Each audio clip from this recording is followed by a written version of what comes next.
नमस्कार। धर्म कथा संसार के मेरे प्यारे दर्शकों और शिव भक्तों, हमारे चैनल में आपका बहुत बहुत स्वागत है। ओम नमः शिवाय, हर हर महादेव। आज मैं आपके लिए शिव महापुराण के एक अत्यंत पावन और दुर्लभ अध्याय की कथा लेकर आई हूँ। यह कथा केवल एक कहानी नहीं बल्कि भक्ति का वह सागर है जिसमें स्वयं भगवान श्री कृष्ण ने डुबकी लगाई। आज हम उमा संहिता का प्रथम अध्याय का आरंभ कर रहे हैं। क्या आपने कभी सोचा है कि जब जगत के पालनहार श्री हरि विष्णु श्री कृष्ण के रूप में धरती पर आए तो उन्होंने किसकी आराधना की? उन्होंने पुत्र प्राप्ति और धर्म की स्थापना के लिए किसे प्रसन्न किया? आज की कथा इसी दिव्य रहस्य को उजागर करती है। तो चलिए अपनी आंखों को बंद करें और मन को शांत करें और मेरे साथ चलें उस हिमालय की कंदराओं में जहाँ भक्ति और शक्ति का मिलन हो रहा है। मेरे प्यारे शिव भक्तों, नेमिसारण के पवित्र वन में सोनक आदि ऋषियों ने सूत जी से एक बड़ा ही सुंदर प्रश्न किया। उन्होंने कहा, हे सूत जी, आपने हमें शिव जी के रुद्र रूप की कथा तो सुनाई, अब कृपा करके हमें माता पार्वती और भगवान सदाशिव के उस चरित्र का वर्णन कीजिए जो पापों का नाश करने वाला है। तब सूत जी का हृदय भर आया। उन्होंने ऋषियों से कहा, हे मुनियों, भगवान शंकर का चरित्र परम दिव्य है। यह भोग और मोक्ष दोनों को देने वाला है। जो प्रश्न आज आपने मुझसे किया है, यही प्रश्न एक बार मुनिवर व्यास जी ने सनत कुमार जी से किया था और तब सनत कुमार जी ने जो कथा सुनाई वही मैं आज आपको सुनाने जा रहा हूँ। यह बात उस समय की है जब भगवान श्री कृष्ण ने द्वारका में निवास कर रहे थे। उनके मन में एक तेजस्वी पुत्र प्राप्त करने की इच्छा जागी। तब वे इस इच्छा की पूर्ति के लिए हिमालय पर्वत की ओर निकल पड़े। सोचिए वह दृश्य कितना अद्भुत रहा होगा। स्वयं द्वारिकाधीश जो पूरी दुनिया के स्वामी हैं, एक साधारण तपस्वी की भांति हिमालय की कठिन चढ़ाई चढ़ रहे हैं। वहाँ उनकी भेंट महर्षि उपमन्यु से हुई। महर्षि उपमन्यु जो शिव भक्ति के सर्वोच्च शिखर पर विराजमान थे, उन्होंने श्री कृष्ण को शिव जी को प्रसन्न करने की विधि बताई।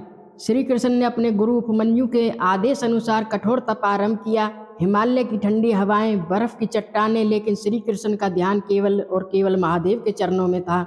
वे जानते थे कि महादेव ही इस जगत के रचयिता हैं, वे ही पालनहार हैं और वे ही संहारक भी हैं।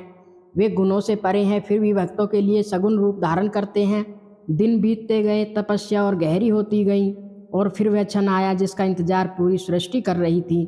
श्री कृष्ण की भक्ति से भोलेनाथ का आसन डोल गया। भगवान शिव जो अपने भक्तों के वश में हैं, उनसे रहा नहीं गया। अचानक हिमालय का वह क्षेत्र एक दिव्य प्रकाश में नहा उठा। आकाश से पुष्पों की वर्षा होने लगी। भगवान श्री कृष्ण ने अपनी आंखें खोली तो सामने क्या देखा? साक्षात भगवान सदाशिव खड़े थे और वे अकेले नहीं थे, उनके साथ जगत जननी माता पार्वती थी। कार्तिकेय और गणेश जी भी अपनी बाल लीलाओं के साथ वहां उपस्थित थे। शिव गणों की उपस्थिति में उस स्थान को शिवलोक बना दिया था। श्री कृष्ण का रोम रोम पुलकित हो उठा। उनकी आंखों में प्रेमाश्रु बहने लगे। उन्होंने हाथ जोड़कर गदगद कंठ से भगवान शिव और माता पार्वती की अनेकों प्रकार से स्तुति की। उन्होंने कहा, हे प्रभु, आप ही सत्य हैं, आप ही आनंद हैं, आप ही ब्रह्मा हैं, आप ही विष्णु हैं और आप ही रुद्र हैं। मैं आपको नमन करता हूँ। श्री कृष्ण की स्तुति सुनकर त्रिशूलधारी भगवान शिव ने अपनी गंभीर और मेघ के समान वाणी में कहा, हे वासुदेव, मैं तुम्हारी तपस्या से अति प्रसन्न हूँ। तुम्हारे मन में जो भी मनोरथ है वह अवश्य पूर्ण होगा। शिव जी मुस्कुराए और बोले, हे यादवेंद्र, तुम्हें सांब नाम का एक महापराक्रमी पुत्र प्राप्त होगा। लेकिन मेरे प्यारे भक्तों, यहाँ महादेव ने एक बड़ा ही गहरा रहस्य बताया। उन्होंने कहा कि यह पुत्र कोई साधारण बालक नहीं होगा। प्राचीन काल में मुनियों ने संवर्तक सूर्य को साँप दिया था कि उन्हें मनुष्य योनि में जन्म लेना पड़ेगा। वही महातेजस्वी संवर्तक सूर्य तुम्हारे घर पुत्र के रूप में अवतरित होंगे। शिव जी ने श्री कृष्ण को अपना असीम प्रेम देते हुए कहा, पुत्र के अलावा भी तुम्हें जो भी चाहिए, जो भी तुम्हारे मन की इच्छा है, आज मेरे द्वार तुम्हारे लिए खुले हैं। माता पार्वती की ममता और श्री कृष्ण की विमरता, भगवान शिव के वरदान के बाद जगत जननी माता पार्वती जो अपने भक्तों पर पुत्रवत स्नेह लुटाती हैं, आगे आई। माता पार्वती ने बड़े स्नेह से कहा, हे परम बुद्धिमान वासुदेव नंदन, मैं भी तुमसे बहुत संतुष्ट हूँ। हे अनघ, जो वरदान इस पृथ्वी पर दुर्लभ है, देवताओं को भी आसानी से नहीं मिलते, तुम मुझसे बेवर मांग लो। अब आप ध्यान से सुनिएगा। अगर हमारे सामने साक्षात शक्ति खड़ी हो और कुछ भी मांगने को कहे तो हम क्या मांगेंगे? धन, दौलत, यश, शत्रुओं का नाश। लेकिन श्री कृष्ण तो जगत गुरु हैं। उन्होंने जो मांगा वह हर इंसान के लिए, हम सब के लिए एक सीख है। श्री कृष्ण ने हाथ जोड़कर कहा, हे देवी, यदि आप मेरे इस तप से प्रसन्न हैं और मुझे वर देना चाहती हैं तो मुझे यह वरदान दीजिए कि मेरा मन कभी धर्म से विचलित न हो। श्री कृष्ण ने पहला वरदान मांगा, ब्राह्मणों के प्रति मेरे मन में कभी द्वेष न हो। मैं सदा जो ज्ञानी जनों का पूजन करता रहूं। दूसरा वरदान उन्होंने क्या मांगा? उन्होंने कहा मेरे माता पिता सदा मुझसे संतुष्ट रहें। देखिए वे स्वयं भगवान होकर भी माता पिता की सेवा और संतुष्टि को कितना महत्व दे रहे हैं। फिर उन्होंने कहा हे माँ, मैं जहाँ कहीं भी जाऊँ समस्त प्राणियों के प्रति मेरे हृदय में अनुकूल भाव रहे, सबके लिए प्रेम रहे। श्री कृष्ण ने आगे मांगा आपके दर्शन के प्रभाव से मेरी संतान उत्तम हो, मैं सैकड़ों यज्ञ करके देवताओं को तृप्त कर सकूं, मेरे घर पर आए साधु संतों और अतिथियों को मैं हमेशा श्रद्धा से पवित्र भोजन करा सकूं। और अंत में उन्होंने एक बहुत ही प्यारी बात कही, मेरे भाई बंधुओं के साथ मेरा प्रेम हमेशा बना रहे और मुझे जो भी मिले उसी में सदा संतुष्ट रहूं। श्री कृष्ण की ऐसी निष्काम और धर्म्य वाणी सुनकर माता पार्वती आश्चर्यचकित रह गईं। उन्होंने सोचा जिनके पास तीनों लोकों का ऐश्वर्य है वे अपने लिए सुख नहीं बल्कि धर्म और सेवा मांग रहे हैं। माता पार्वती ने विस्मित होकर लेकिन प्रसन्नता से कहा हे वासुदेव, ऐसा ही होगा, तुम्हारा कल्याण हो। इतना कहकर भक्तों को सुख देने वाले भगवान शिव और माता पार्वती वहीं अंतर्ध्यान हो गए।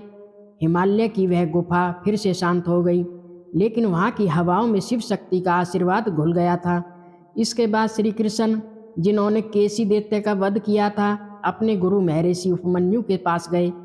उन्होंने गुरुदेव को प्रणाम किया और वरदान प्राप्ति का सारा समाचार सुनाया। महर्षि उपमन्यु का चेहरा खिल उठा। उन्होंने श्री कृष्ण से कहा हे जनार्दन, इस संसार में भगवान शिव के सिवा दूसरा कौन ऐसा महादानी ईश्वर है?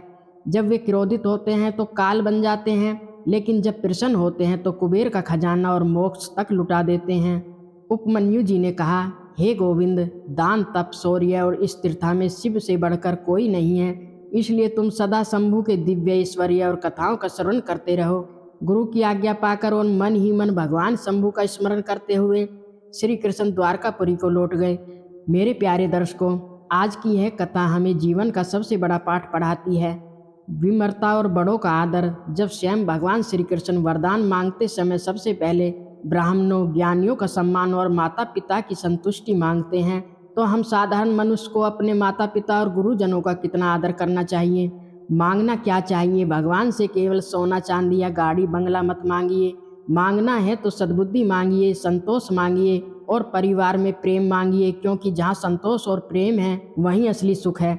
शिव की उदारता, भोलेनाथ केवल एक लोटा जल और सच्चे भाव के भूखे हैं। अगर श्री कृष्ण की तरह हम भी सच्चे मन से उन्हें पुकारे तो वे हमारी पुकार जरूर सुनेंगे।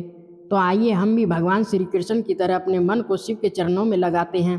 प्रिय शिव भक्तों, अगर आपको आज की यह कथा पसंद आई हो तो कमेंट में हर हर महादेव लिखना न भूलें। और हाँ, अगर आप चाहते हैं कि हम उमा संहिता के अगले अध्याय की कथा भी इसी तरह लाते रहें तो वीडियो को लाइक करें और हमारे चैनल धर्म कथा संसार को सब्सक्राइब जरूर करें। अगले एपिसोड में आपको सुनाऊंगी कि शिवजी की कृपा से प्राप्त श्री कृष्ण के पुत्र सांब का चरित्र कैसा था और आगे कौन सी दिव्य लीलाएं हुई।